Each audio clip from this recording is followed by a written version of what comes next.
안녕하세요. 저는 올해 70을 바라보고 있는 할아버지입니다. 저는 제 평생의 동반자인 할머니와 둘이서 살고 있는데 이 할멈이 요즘 치매기가 있어서 저를 알아보지 못해요. 그래도 이 할멈 옆에는 저밖에 없으니 간호하면서 살아가고 있답니다. 제가 오늘 사연을 쓴 이유는 얼마 전 저에게 아주 충격적인 일이 일어나서인데요. 지금 생각해도 꿈을 꾸는 것만 같습니다. 로또에 당첨된다면 이런 기분일까요? 저는 어렸을 적부터 가난한 집에서 자라서 그런지 한 번도 돈이 많았던 적이 없어요. 아내의 집안도 저와 비슷해서 저희는 평범한 결혼을 했답니다.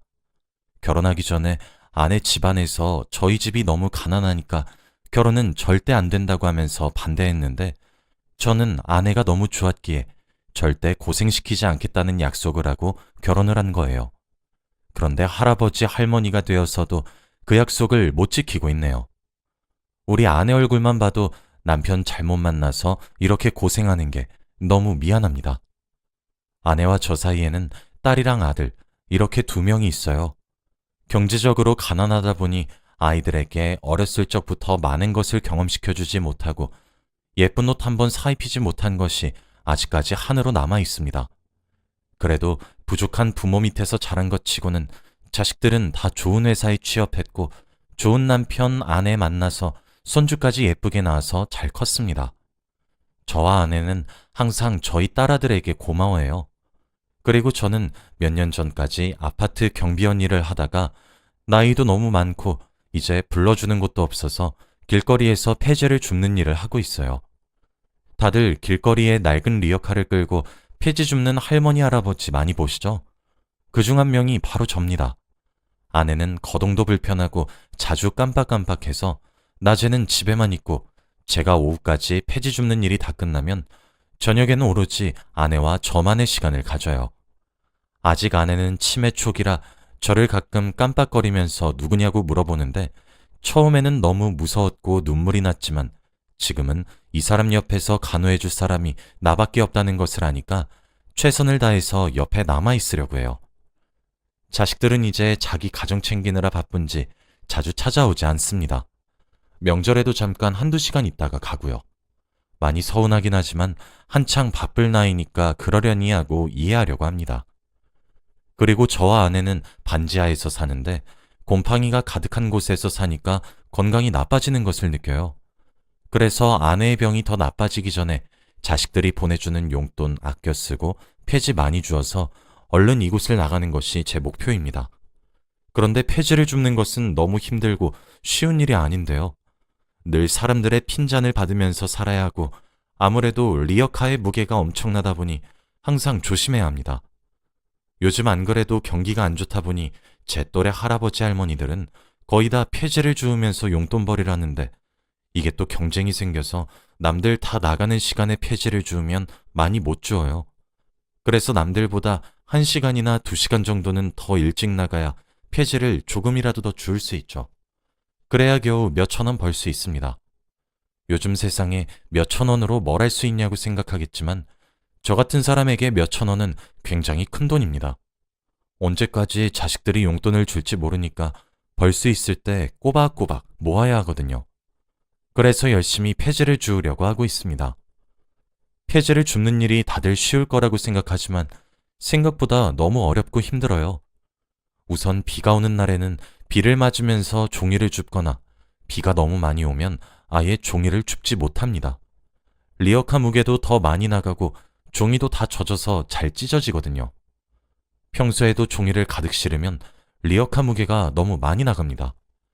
저번에는 폐지를 쌓아서 가다가 앞이 보이지 않아서 실수로 전봇대에 부딪혔는데 리어카에 있던 종이들이 조금씩 떨어지니 길거리에 지나가는 사람들이 다들 저를 보고 화를 내더라고요.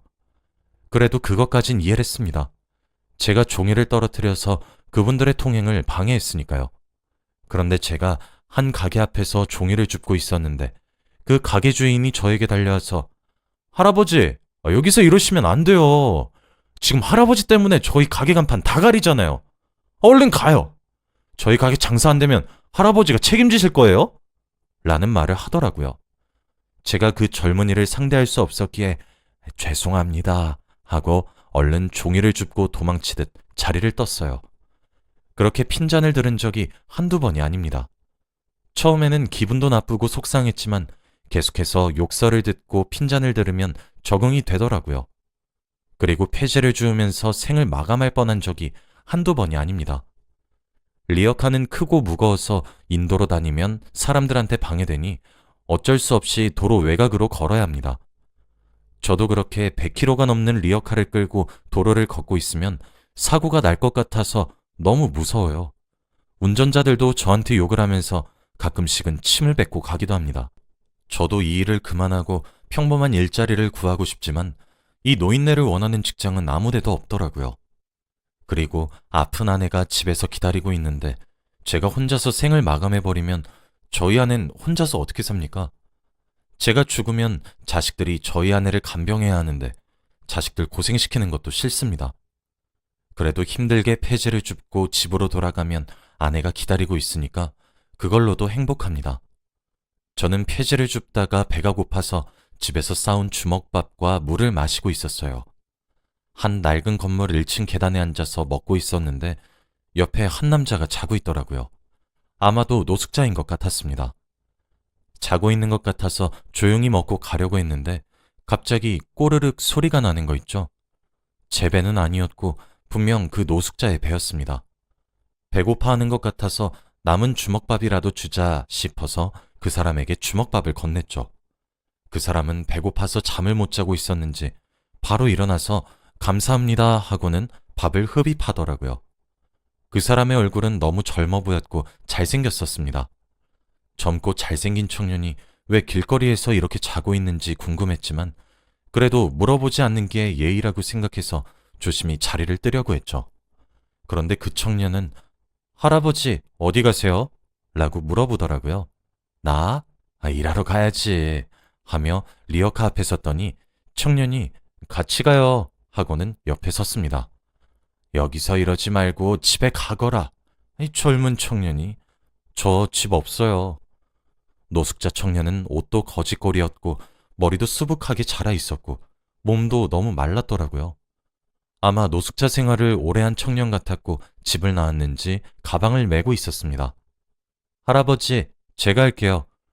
청년은 제 리어카를 대신 밀어주겠다며 손잡이를 잡았고 저는 말릴 틈도 없이 리어카를 잡고 움직이더라고요. 동네 곳곳을 청년과 함께 돌면서 폐지를 주었고 확실히 젊은 사람이 리어카를 끄니까 더 빨리 돌게 되고 다른 동네까지 돌았습니다. 저희는 그동안 아주 많은 이야기를 나누었어요. 그 청년은 집이 너무 싫어서 집을 나왔고 노숙 생활이 재밌어서 하고 있다고 하더라고요. 저는 그 청년이 너무 철이 없어 보였고 집에서 걱정할 부모님이 생각났습니다. 저는 그날 고물상에 가서 폐지를 주고 그날 받은 돈을 전부 그 청년에게 주면서 자네 이거 들고 집으로 가.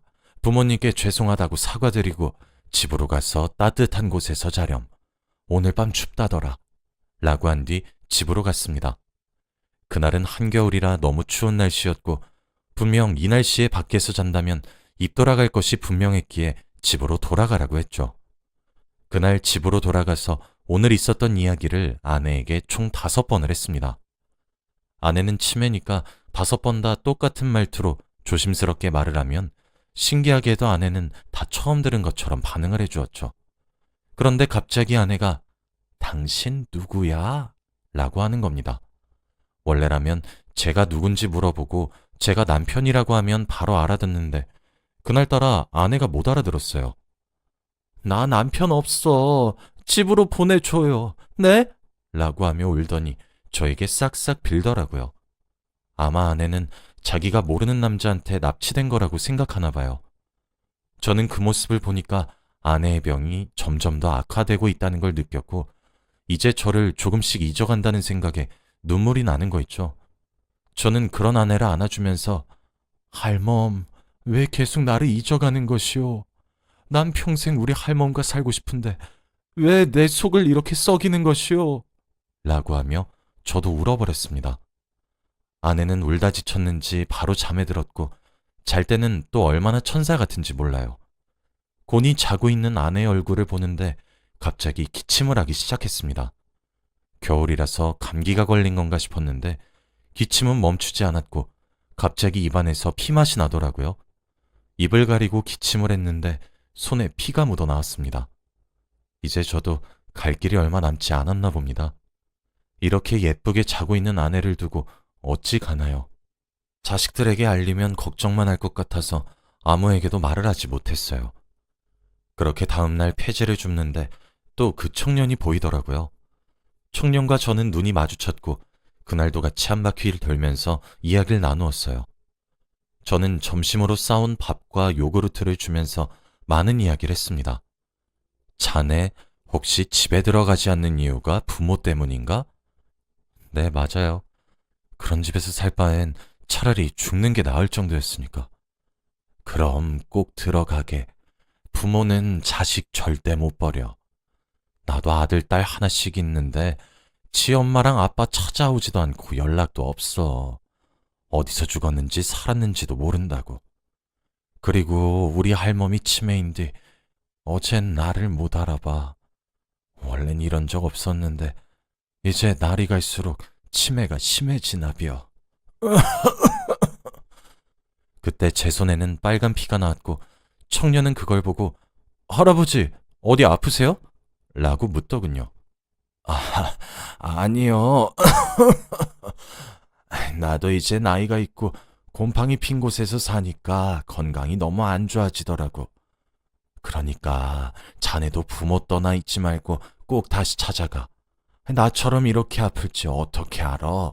할아버지, 지금이라도 당장 자식들한테 말하세요. 이렇게 아프신데 당장 치료 받으시라고요. 이 할비가 다 늙어서 치료받는다고 무슨 소용이 있다고. 그냥 나는 우리 할멈보다 늦게 죽는 거, 그거 딱 하나 바란다. 우리 할멈 나 없이 아무것도 못하는 아기요, 아기. 할아버지, 그래도 이건 내가 불쌍하면 자네도 집으로 돌아가서 부모님한테 죄송하다고 사과드리게. 청년의 눈에는 눈물이 맺힌 게 보였고 저는 못 본 척하고 다시 폐지를 주우러 갔습니다. 확실히 그 청년이랑 다니니까 늘 저한테 못된 말하고 침뱉던 사람들이 다들 찍소리도 못하는 거 있죠. 다들 화를 내면 청년이 나서서 대신 화내주니까 고마웠습니다. 그리고 리어카도 항상 끌어주면서 저를 도와주니까 편했죠. 돈을 받으면 항상 저는 그 돈을 청년에게 쥐어주고는 오늘 날이 많이 춥디야. 근처 사우나 가서 자. 길거리에서 자면 입 돌아가. 라고 하는데 그때마다 청년은 돈을 다시 저에게 돌려주며 할아버지, 제 걱정하지 마시고 이 돈 들고 얼른 할머니께 가세요. 갈 날도 얼마 안 남으신 분이. 할머니랑 1분이라도 더 추억 쌓아야죠. 저는 젊어서 어디서든지 다 잘 수 있어요. 라고 하더군요.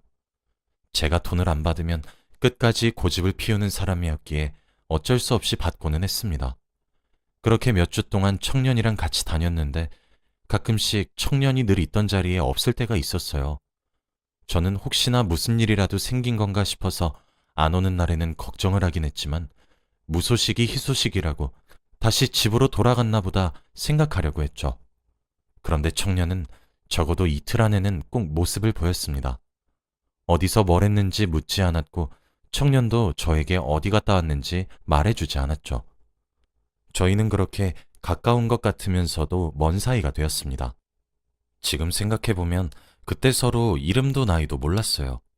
늘 저는 청년 거리면서 말을 했고 청년도 할아버지 거렸거든요. 그리고 어느 날이었습니다. 그날도 똑같이 청년과 폐지를 줍고 있었는데 갑자기 화장실이 가고 싶다고 하더라고요. 저는 그럼 여기서 기다리겠다고 말을 한 뒤 청년이 들고 있던 가방을 들어주고 있었어요.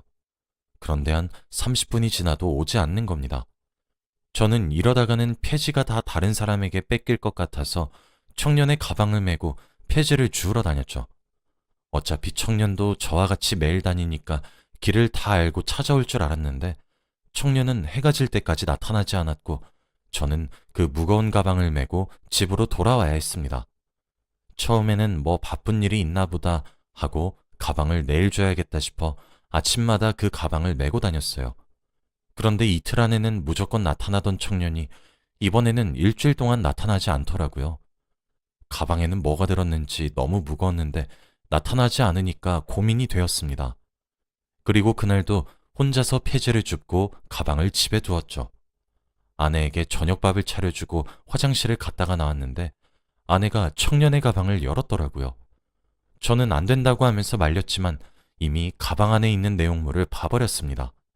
가방 안에는 엄청나게 많은 현금 다발과 금괴가 가득했어요. 그리고 거기에는 편지가 있더라고요. 할아버지, 이 돈으로 할머니 치매 치료하시고 할아버지도 그 기침 치료 좀 하세요. 이 돈 훔친 거 아니고 제 거니까 안심하고 쓰셔도 됩니다. 이제 저 할아버지 폐지 줍는 거 못 도우니까 폐지 줍는 일 그만하시고 이 돈으로 평생 사세요. 자식들한테는 절대 말하지 말고 꼭 할머니 할아버지한테만 쓰세요. 그 편지를 읽고 도대체 이게 무슨 상황인가 싶었고 갑자기 마른 하늘에 날벼락을 맞은 기분이었습니다. 아내는 돈이 뭔지도 모르니까 금괴와 현금을 장난감 취급을 했고 저는 우선 아내를 말리고 가방을 보관했어요. 이렇게 큰 돈을 생애 태어나서 처음 만져보았고 공짜 돈은 절대 없을 거라는 의심을 하면서 꼭 그 청년에게 돈을 돌려주겠다고 생각을 했거든요. 그리고 아내가 건들지 못하는 곳에 가방을 숨겼어요.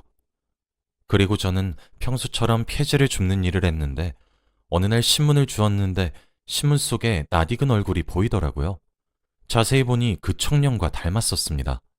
그런데 기사 인터뷰 내용이 왠지 낯익은 겁니다. 제가 사실 집을 가출한 적이 있었는데 그때 한 할아버지를 만났어요. 그 할아버지 성함도 나이도 아무것도 모르지만 집을 나가 있는 동안 아주 많은 것을 배웠어요. 그래서 너무 감사한 마음에 조그만 선물을 드리고 왔어요.